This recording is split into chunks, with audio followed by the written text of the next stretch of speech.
आपल्यासोबत।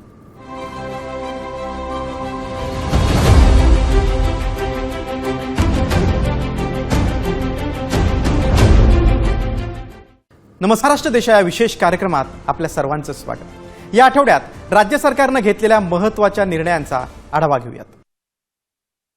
सुरुवातीला शेतकऱ्यांसाठी महत्त्वाची बातमी। 30 जून पूर्वी शेतकऱ्यांची कर्जमाफी होणार असल्याची घोषणा मुख्यमंत्री देवेंद्र फडणवीस यांनी केली।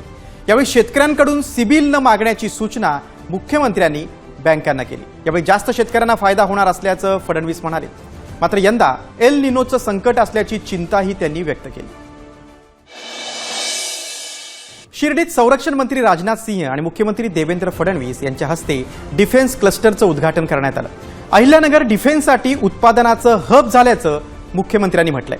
5000 कोटींची गुंतवणूक करण्यात आली। यात 4000 तरुणांना रोजगार मिळणार आहे। मला या ठिकाणी सांगताना आनंद होतो की आपलं अहिल्यानगर हे एक प्रकारे डिफेन्स मॅन्युफॅक्चरिंगचं हबच झालेलं आहे। मी माननीय राजनाथ सिंगजींचे याकरता आभार मानेन की माननीय राजनाथ सिंगजींना आम्ही विनंती केली होती, आम्हाला 4 डिफेन्स कॉरिडॉर तयार करायचे आहेत। नाशिक, पुणे, नागपूर आणि अहिल्यानगर। राजनाथजींनी तात्काळ त्या संदर्भात आम्हाला होकार दिला आणि त्याची प्रोसेस त्यांनी अंतिम टप्प्यामध्ये नेलेली आहे। मुंबईत मुख्यमंत्री देवेंद्र फडणवीस यांच्या उपस्थितीत महाराष्ट्र शासन आणि दक्षिण कोरियाच्या नामांकित संस्थांदरम्यान 3 ऐतिहासिक सामंजस्य करार करण्यात आले। या भागीदारीमुळे दक्षिण कोरियाचं प्रगत तंत्रज्ञान आणि उत्कृष्ट औद्योगिक कौशल्य महाराष्ट्रात येईल। याचा थेट फायदा राज्यातील विद्यार्थ्यांना होणार असून त्यांना मूलभूत ते उच्चस्तरीय प्रशिक्षणासह जागतिक दर्जाच्या रोजगाराच्या नव्या संधी उपलब्ध होतील। पुण्यातील छत्रपती संभाजी उद्यानात छत्रपतीच्या भव्य पुतळ्याचं अनावरण मुख्यमंत्री देवेंद्र फडणवीस यांच्या हस्ते करण्यात आलं। यावेळी उपमुख्यमंत्री सुनेत्रा पवार उपस्थित होत्या। तसंच पाणीपुरवठा योजनेचा आढावा घेत नव्या टाक्यांद्वारे हजारो घरांपर्यंत पाणी पोहोचत असल्याचं त्यांनी सांगितलं। तसंच मुख्यमंत्र्यांच्या हस्ते पुणे महानगरपालिका आणि आपुलकी मेडिकल सेंटरचं उद्घाटन यावेळी झालं।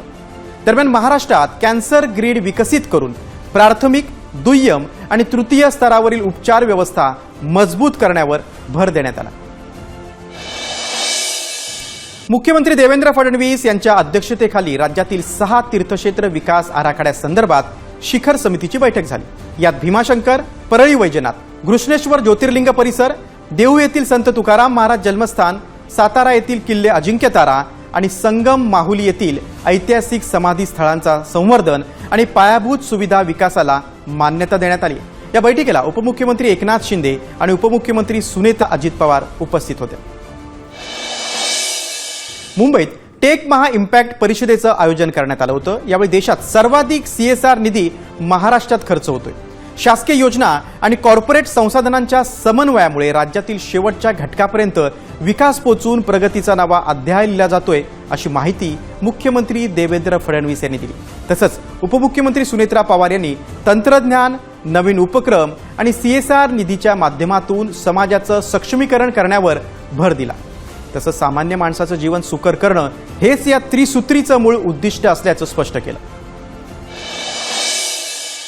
मुंबईत सायप्रस प्रजासत्ताकचे राष्ट्राध्यक्ष निकोस क्रिस्टोडौलिडेस यांच्या उपस्थितीत सायप्रस भारत बिझनेस फोरमचं आयोजन करण्यात आलं होतं। यावेळी मुख्यमंत्री फडणवीस उपस्थित होते। दरम्यान मुख्यमंत्र्यांनी सायप्रसमधील उद्योगांना महाराष्ट्रात गुंतवणुकीचं आवाहन केलं।